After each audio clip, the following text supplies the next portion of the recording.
ರವಿ ಅವರು ಯಾಕೆ ಅಲ್ಲಿ ಹೋಗಿ ಹೇಳಿಕೆಗಳನ್ನ ಕೊಟ್ಟು ಪಕ್ಷದ ಕಾರ್ಯಕರ್ತರಿಗೆ ಶಕ್ತಿ ತುಂಬುವಂತ ಕೆಲಸ ಮಾಡ್ತಾರೆ. ನಾನು ನೋಡ್ತಿರ್ತೀನಿ ಆ ವಿಜೇಂದ್ರ ಅವರು ಯಾವಾಗ ನಿದ್ದೆ ಮಾಡ್ತಾರೋ, ಯಾವಾಗ ಟ್ರಾವೆಲ್ ಮಾಡ್ತಾರೋ ಮುಖ್ಯ ಆಗೋದ್ರ ಓಡಾಡ್ತಾರೆ. ಅವ್ರನ್ನ ಯಾವಾಗ ನೋಡ್ತೀವಿ ನಾವು ಅಂತಂದ್ರೆ ಟಿಪಿ ನಮ್ಮ ಮೊಬೈಲ್ ಅಲ್ಲಿ ಬಂದಾಗ ನೋಡ್ತಾ ಇರ್ತೀವಿ ನಾವು ಆನ್ಲೈನ್. ಇಷ್ಟು ಕೆಲಸಗಳು ನಾಯಕರೆಲ್ಲ ಮಾಡ್ತಿದ್ದಾರೆ. ಮಾಡ್ತಿದ್ರು ಕೂಡ ನಮ್ಮನ್ನ ಅಡ್ಜಸ್ಟ್ಮೆಂಟ್ ಅನ್ನೋರು ಯಾರು? ನಮ್ಮವರೇ. ಬೇರೆ ಅವರು ಯಾಕೆ ಹೇಳೋದಿಲ್ಲ ಅಡ್ಜಸ್ಟ್ಮೆಂಟ್ ಅಂತ? ಆದ್ರೆ ನೀವು ಟೀಕೆ ಮಾಡಬಾರದು ಅಂತ ನಾನು ಹೇಳೋದಿಲ್ಲ. ನೀವು ಟೀಕೆ ಮಾಡ್ರಿ, ತಪ್ಪು ಮಾಡಿದ್ದನ್ನ ನೇರವಾಗಿ ಹೇಳ್ತಕ್ಕಂಥ ಆ ಗಟ್ಸು ನಿಮ್ಮಲ್ಲಿ ಬರಲಿಲ್ಲ ಅಂದ್ರೆ ಬಾಯಿ ಮುಚ್ಕೊಂಡು ಕೂತ್ಕೊಳ್ಳಿ. ಇಲ್ಲ ನಿಮಗೆ ಗಟ್ಸಿದ್ರೆ ನಾವು ಮಾಡಿದ್ದ ತಪ್ಪನ್ನ ಮುಖದ ಮುಂದೆ ಹೇಳುವಂತ ಪ್ರಯತ್ನ ಮಾಡಿ, ನಾವು ಕೂಡ ತಿಳ್ಕೊಳ್ತೀವಿ. ಅದು ಬಿಟ್ಟು ಜನ ನೋಡ್ತಿರ್ತಾರೆ ಸೋಷಿಯಲ್ ಮೀಡಿಯಾದಲ್ಲಿ ಕೆಟ್ಟ ಕೆಟ್ಟ ಪದಗಳನ್ನ ಬಳಸಿ. ಯಾಕೆ ಹೀಗೆ ಮಾಡ್ತೀರಿ? ಒಂದು ಸಂಘಟನೆ ಬಗ್ಗೆ ನಿಮಗೆ ಗೌರವ ಇಲ್ಲ ಅಂತಂದ್ರೆ ಗೌರವ ನಮ್ಗೆ ಯಾರು ಕೊಡ್ತಾರೆ? ಇದನ್ನೆಲ್ಲ ದಯವಿಟ್ಟು ಅರ್ಥ ಮಾಡ್ಕೊಳ್ಳಿ. ಹಿರಿಯರ ಶ್ರಮ ವ್ಯರ್ಥ ಆಗಬಾರ್ದು. ಇವತ್ತು ನಾಯಕತ್ವವನ್ನು ಹೊಂದಿರತಕ್ಕಂಥವರು ಆ ಶ್ರಮ ವ್ಯರ್ಥ ಆಗಬಾರ್ದು.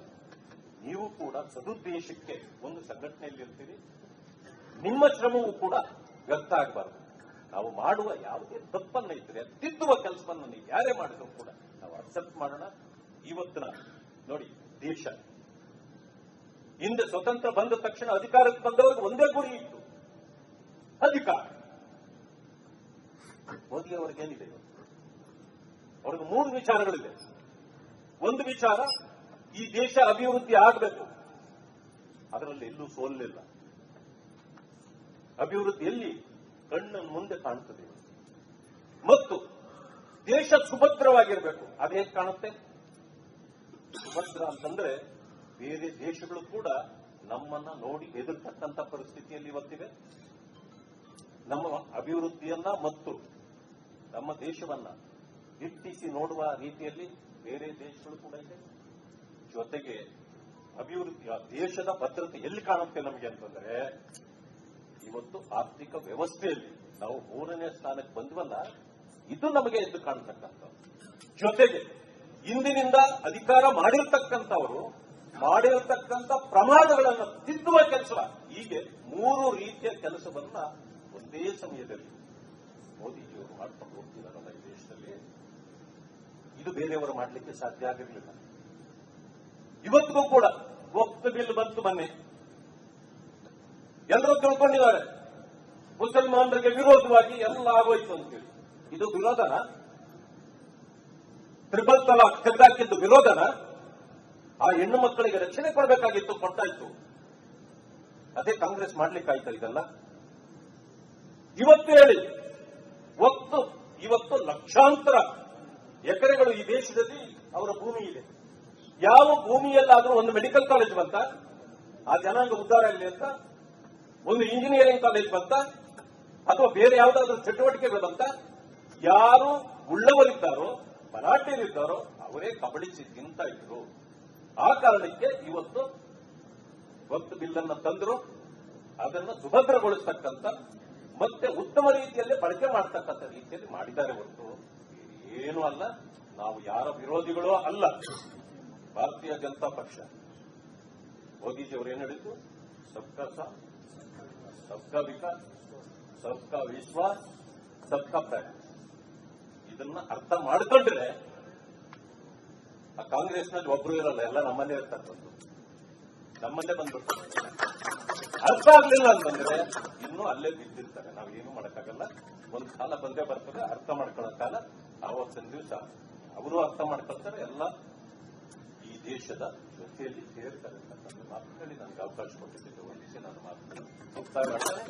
ಜೈ ಹಿಂದ್, ಜೈ ಹಿಂದ್. ರವಿ ಅವರು ಯಾಕೆ ಅಲ್ಲಿ ಹೋಗಿ ಹೇಳಿಕೆಗಳನ್ನ ಕೊಟ್ಟು ಪಕ್ಷದ ಕಾರ್ಯಕರ್ತರಿಗೆ ಶಕ್ತಿ ತುಂಬುವಂತ ಕೆಲಸ ಮಾಡ್ತಾರೆ.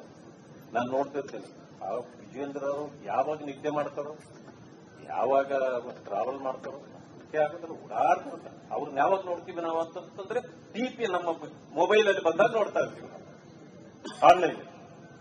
ಇಷ್ಟು ಕೆಲಸಗಳು ನಾಯಕರೆಲ್ಲ ಮಾಡ್ತಿದ್ದಾರೆ. ಮಾಡ್ತಿದ್ರು ಕೂಡ ನಮ್ಮನ್ನ ಅಡ್ಜಸ್ಟ್ಮೆಂಟ್ ಅನ್ನೋರು ಯಾರು? ನಮ್ಮವರೇ. ಬೇರೆ ಅವರು ಯಾಕೆ ಹೇಳೋದಿಲ್ಲ ಅಡ್ಜಸ್ಟ್ಮೆಂಟ್ ಅಂತ? ಆದ್ರೆ ನೀವು ಟೀಕೆ ಮಾಡಬಾರದು ಅಂತ ನಾನು ಹೇಳೋದಿಲ್ಲ. ನೀವು ಟೀಕೆ ಮಾಡ್ರಿ, ತಪ್ಪು ಮಾಡಿದ್ದನ್ನ ನೇರವಾಗಿ ಹೇಳ್ತಕ್ಕಂಥ ಆ ಗಟ್ಸ್ ನಿಮ್ಮಲ್ಲಿ ಬರಲಿಲ್ಲ ಅಂದ್ರೆ ಬಾಯಿ ಮುಚ್ಕೊಂಡು ಕೂತ್ಕೊಳ್ಳಿ. ಇಲ್ಲ ನಿಮಗೆ ಗಟ್ಸಿದ್ರೆ ನಾವು ಮಾಡಿದ್ದ ತಪ್ಪನ್ನ ಮುಖದ ಮುಂದೆ ಹೇಳುವಂತ ಪ್ರಯತ್ನ ಮಾಡಿ, ನಾವು ಕೂಡ ತಿಳ್ಕೊಳ್ತೀವಿ. ಅದು ಬಿಟ್ಟು ಜನ ನೋಡ್ತಿರ್ತಾರೆ ಸೋಷಿಯಲ್ ಮೀಡಿಯಾದಲ್ಲಿ ಕೆಟ್ಟ ಕೆಟ್ಟ ಪದಗಳನ್ನ ಬಳಸಿ. ಯಾಕೆ ಹೀಗೆ ಮಾಡ್ತೀರಿ? ಒಂದು ಸಂಘಟನೆ ಬಗ್ಗೆ ನಿಮಗೆ ಗೌರವ ಇಲ್ಲ ಅಂತಂದ್ರೆ ಗೌರವ ನಮ್ಗೆ ಯಾರು ಕೊಡ್ತಾರೆ? ಇದನ್ನೆಲ್ಲ ದಯವಿಟ್ಟು ಅರ್ಥ ಮಾಡ್ಕೊಳ್ಳಿ. ಹಿರಿಯರ ಶ್ರಮ ವ್ಯರ್ಥ ಆಗಬಾರ್ದು. ಇವತ್ತು ನಾಯಕತ್ವವನ್ನು ಹೊಂದಿರತಕ್ಕಂಥವರು ಆ ಶ್ರಮ ವ್ಯರ್ಥ ಆಗಬಾರ್ದು. ನೀವು ಕೂಡ ಸದುದ್ದೇಶಕ್ಕೆ ಒಂದು ಸಂಘಟನೆಯಲ್ಲಿ ಇರ್ತೀರಿ, ನಿಮ್ಮ ಶ್ರಮವೂ ಕೂಡ ವ್ಯರ್ಥ ಆಗಬಾರ್ದು. ನಾವು ಮಾಡುವ ಯಾವುದೇ ತಪ್ಪನ್ನ ಇದ್ದರೆ ತಿದ್ದುವ ಕೆಲಸವನ್ನು ನೀವು ಯಾರೇ ಮಾಡಿದ್ರು ಕೂಡ ನಾವು ಅಕ್ಸೆಪ್ಟ್ ಮಾಡೋಣ. ಇವತ್ತಿನ ನೋಡಿ, ದೇಶ ಹಿಂದೆ ಸ್ವತಂತ್ರ ಬಂದ ತಕ್ಷಣ ಅಧಿಕಾರಕ್ಕೆ ಬಂದವರಿಗೆ ಒಂದೇ ಗುರಿ ಇತ್ತು, ಅಧಿಕಾರ. ಮೋದಿ ಅವರಿಗೇನಿದೆ ಇವತ್ತು? ಅವ್ರಿಗೆ 3 ವಿಚಾರಗಳಿದೆ. ಒಂದು ವಿಚಾರ, ಈ ದೇಶ ಅಭಿವೃದ್ಧಿ ಆಗಬೇಕು. ಅದರಲ್ಲಿ ಎಲ್ಲೂ ಸೋಲಿಲ್ಲ. ಅಭಿವೃದ್ಧಿಯಲ್ಲಿ ಕಣ್ಣ ಮುಂದೆ ಕಾಣುತ್ತದೆ. ಮತ್ತು ದೇಶ ಸುಭದ್ರವಾಗಿರಬೇಕು. ಅದು ಹೇಗೆ ಕಾಣುತ್ತೆ? ಸುಭದ್ರ ಅಂತಂದ್ರೆ ಬೇರೆ ದೇಶಗಳು ಕೂಡ ನಮ್ಮನ್ನ ನೋಡಿ ಹೆದರ್ತಕ್ಕಂಥ ಪರಿಸ್ಥಿತಿಯಲ್ಲಿ ಇವತ್ತಿವೆ.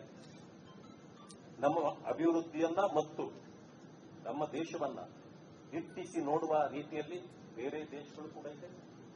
ಜೊತೆಗೆ ಅಭಿವೃದ್ಧಿ, ದೇಶದ ಭದ್ರತೆ ಎಲ್ಲಿ ಕಾಣುತ್ತೆ ನಮಗೆ ಅಂತಂದ್ರೆ ಇವತ್ತು ಆರ್ಥಿಕ ವ್ಯವಸ್ಥೆಯಲ್ಲಿ ನಾವು 3ನೇ ಸ್ಥಾನಕ್ಕೆ ಬಂದ್ವಲ್ಲ, ಇದು ನಮಗೆ ಎದ್ದು ಕಾಣತಕ್ಕಂಥದ್ದು. ಜೊತೆಗೆ ಇಂದಿನಿಂದ ಅಧಿಕಾರ ಮಾಡಿರ್ತಕ್ಕಂಥವರು ಮಾಡಿರತಕ್ಕಂಥ ಪ್ರಮಾದಗಳನ್ನು ತಿದ್ದುವ ಕೆಲಸ, ಹೀಗೆ 3 ರೀತಿಯ ಕೆಲಸವನ್ನ ಒಂದೇ ಸಮಯದಲ್ಲಿ ಮೋದಿಜಿಯವರು ಮಾಡ್ಕೊಂಡು ಹೋಗ್ತಿದ್ದಾರಲ್ಲ ಈ ದೇಶದಲ್ಲಿ. ಇದು ಬೇರೆಯವರು ಮಾಡಲಿಕ್ಕೆ ಸಾಧ್ಯ ಆಗಿರಲಿಲ್ಲ. ಇವತ್ತಿಗೂ ಕೂಡ ವಕ್ಫ್ ಬಿಲ್ ಬಂತು ಮೊನ್ನೆ, ಎಲ್ಲರೂ ತಿಳ್ಕೊಂಡಿದ್ದಾರೆ ಮುಸಲ್ಮಾನರಿಗೆ ವಿರೋಧವಾಗಿ ಎಲ್ಲ ಆಗೋಯ್ತು ಅಂತೇಳಿ. ಇದು ವಿರೋಧನ? ತ್ರಿಬಲ್ ತಲಾಖ್ ತೆಗೆದಾಕಿದ್ದು ವಿರೋಧನ? ಆ ಹೆಣ್ಣು ಮಕ್ಕಳಿಗೆ ರಕ್ಷಣೆ ಕೊಡಬೇಕಾಗಿತ್ತು, ಕೊಟ್ಟಾಯ್ತು. ಅದೇ ಕಾಂಗ್ರೆಸ್ ಮಾಡ್ಲಿಕ್ಕಾಯ್ತಾ ಇದೆಲ್ಲ? ಇವತ್ತು ಹೇಳಿ, ಇವತ್ತು ಲಕ್ಷಾಂತರ ಎಕರೆಗಳು ಈ ದೇಶದಲ್ಲಿ ಅವರ ಭೂಮಿ ಇದೆ. ಯಾವ ಭೂಮಿಯಲ್ಲಾದ್ರೂ ಒಂದು ಮೆಡಿಕಲ್ ಕಾಲೇಜ್ ಬಂತ? ಆ ಜನಾಂಗ ಉದ್ಧಾರ ಆಗಲಿ ಅಂತ ಒಂದು ಇಂಜಿನಿಯರಿಂಗ್ ಕಾಲೇಜ್ ಬಂತ? ಅಥವಾ ಬೇರೆ ಯಾವುದಾದ್ರೂ ಚಟುವಟಿಕೆಗಳು ಬಂತ? ಯಾರು ಉಳ್ಳವರಿದ್ದಾರೋ, ಮರಾಠಿಯರಿದ್ದಾರೋ ಅವರೇ ಕಬಳಿಸಿ ತಿಂತಾ ಇದ್ರು. ಆ ಕಾರಣಕ್ಕೆ ಇವತ್ತು ವಕ್ಫ್ ಬಿಲ್ ಅನ್ನ ತಂದ್ರು. ಅದನ್ನು ಸುಭದ್ರಗೊಳಿಸ್ತಕ್ಕಂಥ ಮತ್ತೆ ಉತ್ತಮ ರೀತಿಯಲ್ಲಿ ಬಳಕೆ ಮಾಡತಕ್ಕಂಥ ರೀತಿಯಲ್ಲಿ ಮಾಡಿದ್ದಾರೆ ಹೊರತು ಏನೂ ಅಲ್ಲ. ನಾವು ಯಾರ ವಿರೋಧಿಗಳೋ ಅಲ್ಲ. ಭಾರತೀಯ ಜನತಾ ಪಕ್ಷ ಮೋದಿಜಿ ಅವರು ಏನು ಹೇಳಿದ್ರು? ಸಬ್ಕಾ ಸಾಥ್, ಸಬ್ಕಾ ವಿಕಾಸ್, ಸಬ್ಕಾ ವಿಶ್ವಾಸ್, ಸಬ್ಕಾ ಪ್ರಯಾಸ್. ಇದನ್ನ ಅರ್ಥ ಮಾಡಿಕೊಂಡ್ರೆ ಆ ಕಾಂಗ್ರೆಸ್ನಲ್ಲಿ ಒಬ್ರು ಇರಲ್ಲ, ಎಲ್ಲ ನಮ್ಮಲ್ಲೇ ಇರ್ತಾರೆ, ನಮ್ಮಲ್ಲೇ ಬಂದಿರ್ತಾರೆ. ಅರ್ಥ ಆಗ್ಲಿಲ್ಲ ಅಂತಂದ್ರೆ ಇನ್ನೂ ಅಲ್ಲೇ ಬಿದ್ದಿರ್ತಾರೆ. ನಾವೇನು ಮಾಡಕ್ಕಾಗಲ್ಲ. ಒಂದು ಕಾಲ ಬಂದೇ ಬರ್ತದೆ ಅರ್ಥ ಮಾಡ್ಕೊಳ್ಳೋ ಕಾಲ. ಆವತ್ತಿನ ದಿವಸ ಅವರು ಅರ್ಥ ಮಾಡ್ಕೊಳ್ತಾರೆ, ಎಲ್ಲ ಈ ದೇಶದ ಜೊತೆಯಲ್ಲಿ ಸೇರ್ತಾರೆ ಅಂತ ನನ್ನ ಮಾತುಗಳಲ್ಲಿ ನನಗೆ ಅವಕಾಶ ಕೊಟ್ಟಿದ್ದು ಒಂದು ವಿಷಯ ನನ್ನ ಮಾತುಗಳು ಮುಕ್ತಾಯ ಮಾಡ್ತಾರೆ. ಜೈ ಹಿಂದ್, ಜೈ ಹಿಂದ್.